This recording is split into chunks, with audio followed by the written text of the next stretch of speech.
Start. এই যে বন্ধুরা, আজকে আমরা গোবিন্দাস ইস্কন মায়াপুরে এসেছি। চন্দ্রোদয় মন্দিরের আরতি দর্শন করলাম। মায়াপুরের চন্দ্রোদয় মন্দির আপনারা সবাই জানেন। আজকে সন্ধ্যেবেলা আরতি দর্শন করলাম, খুব ভালো সময় কাটলো, খুব ভালো আরতি দর্শন হলো।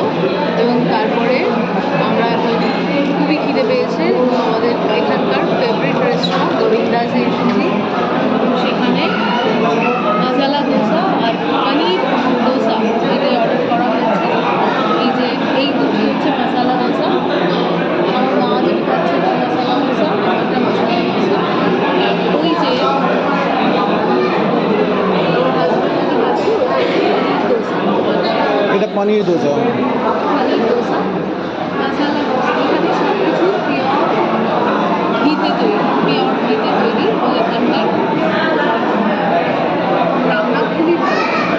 আপনারা মায়াপুরে এলে অবশ্যই গোবিন্দাসে আসবেন এবং এখানে খাবার ট্রাই তোমার কি কেমন? আর একটা জিনিস বলে দাও যে এখানে কোনোভাবেই পেঁয়াজ রসুন এখানে দেওয়া হয় না, আর পিওর ভেজ। আর এখানে যা আছে মিল্ক প্রোডাক্ট সব নিজস্ব গোশালার আর নিজস্ব ক্ষেতের সবজির থেকে সব বানানো হয়, কোনো ভেজালের কোনো ব্যাপার নেই।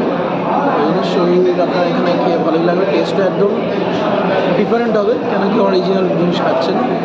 আর অবশ্যই যদি কোনোদিন মায়াপুরে আসেন, এটা must visit place, Govindas recommended. খাবার ভ্যারাইটি খাবার, আর প্রত্যেকটা খাবারের test unique are very delicious. ধন্যবাদ।